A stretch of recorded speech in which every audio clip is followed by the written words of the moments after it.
Muy buenas tardes, estamos otra vez en el canal de Risalat con Caricias al Alma. Y este día quiero yo hablarles de una reflexión muy bonita, muy interesante, que habla acerca de la espiritualidad y el camino a la espiritualidad. Porque es muy difícil y siempre la estamos buscando. Y hay quien nunca llega a esa espiritualidad y tratan de encontrarla, tratan de buscarla, pero no hay realmente una receta, porque solo se puede empezar desde un lugar que es casi doloroso, o por lo menos molesto, que es la sensación de un vacío interior que no se llena con las cosas que uno tiene. Es ahí donde uno descubre que debe haber algo más. No se empieza el camino espiritual desde otro lugar que no sea dándose cuenta que con todo lo tengo, posesiones, nombre, aplauso, gloria, fama, dinero, otra ascendencia o lo que fuera, coches, casas, no me alcanza. Tengo todo eso y por eso que busco más siento sintiéndome vacío. Me empiezo a dar cuenta que con eso no se llena con las cosas que puedo conseguir. Cuando me doy cuenta de eso, empiezo el camino en llegar a la espiritualidad, quizá en las alturas, porque aquí en la tierra no está la solución a lo que busco. ¿Cómo se puede arribar a esa espiritualidad? Es muy difícil, es difícil, pero uno de los caminos es la meditación. Y siempre puede haber una meditación en grupo, pero por ahí puede haber alguien que medita y se queja y dice, yo medito y medito 3 veces por día y no pasa nada. Y le contestaríamos, claro, muy bien, esa es. No siempre tenemos que esperar que al meditar tenemos que encontrar algo.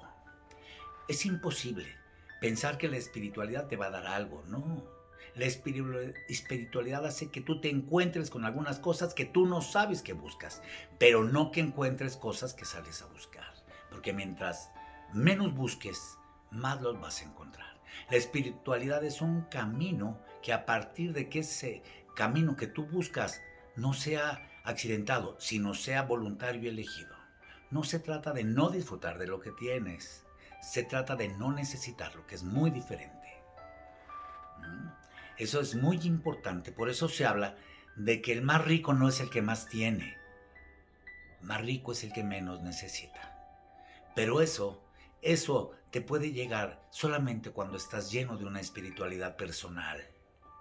Porque mientras más busques, es muy posible que menos encuentres. Fíjense que todo actualmente nos queremos regir por el tiempo. Hay quien dice, yo quisiera meditar durante horas, pero no tengo tiempo.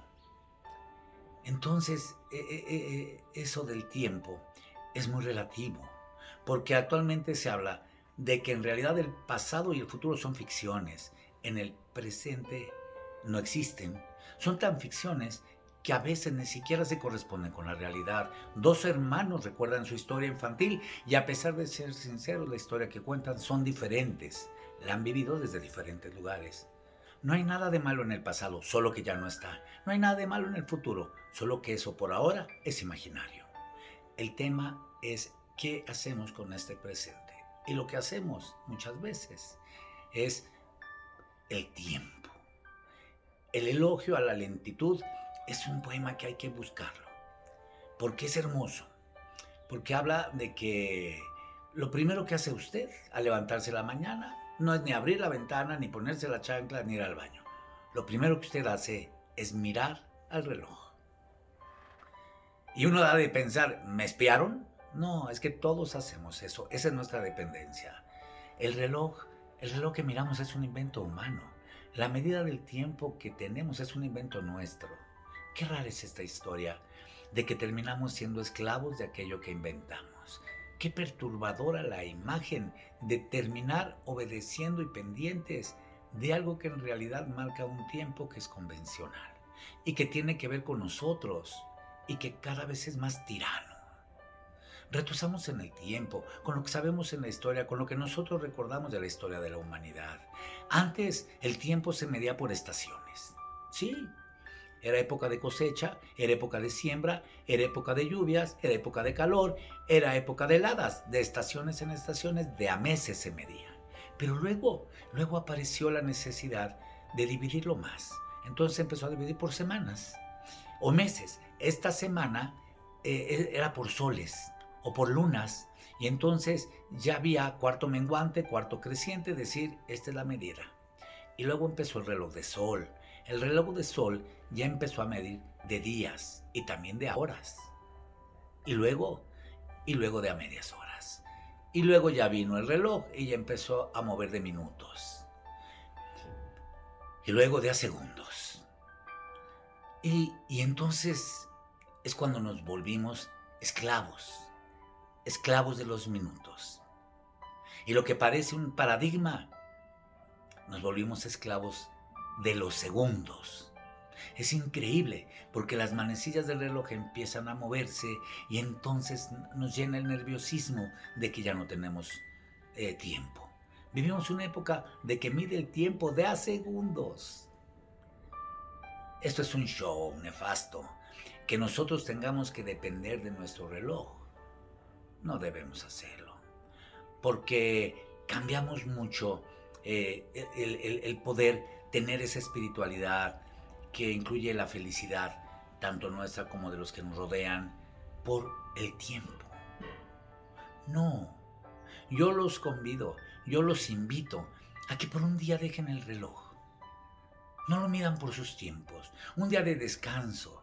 No estén midiendo a qué hora me toca comer, a qué hora me toca cenar, a qué hora me toca ver la televisión, a qué hora me toca...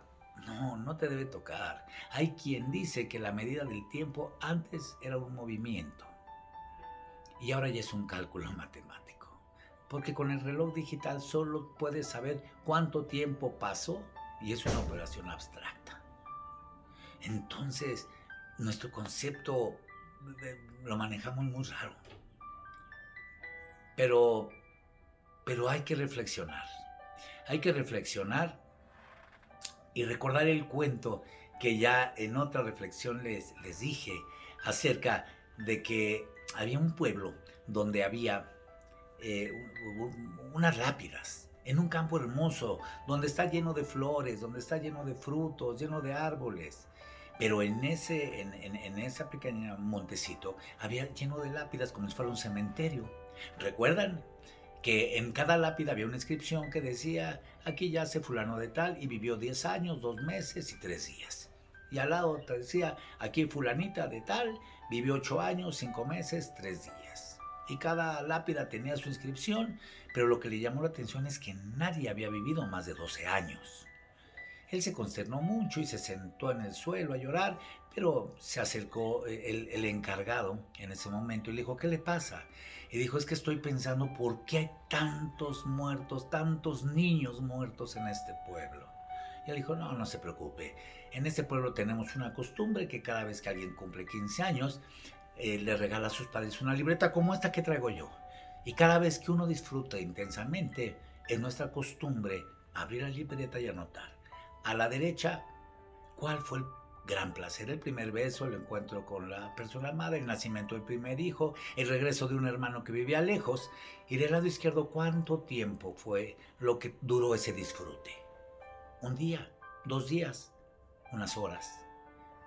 Y al morir, sumamos ese tiempo, el tiempo del lado izquierdo, el tiempo disfrutado, porque ese es el verdadero tiempo vivido. Lo demás es solo pasar por la vida. Por eso, amigos, hay que disfrutar el tiempo, no ser esclavos del tiempo. Es muy diferente. Hay que disfrutar la vida. Hay que llenarnos de esa espiritualidad personal. Por hoy es todo. Espero que les haya gustado esta reflexión. Muy pronto nos volveremos a ver aquí en nuestras caricias del alma. Soy su amigo el Dr. Alex Rodríguez y gracias por su atención.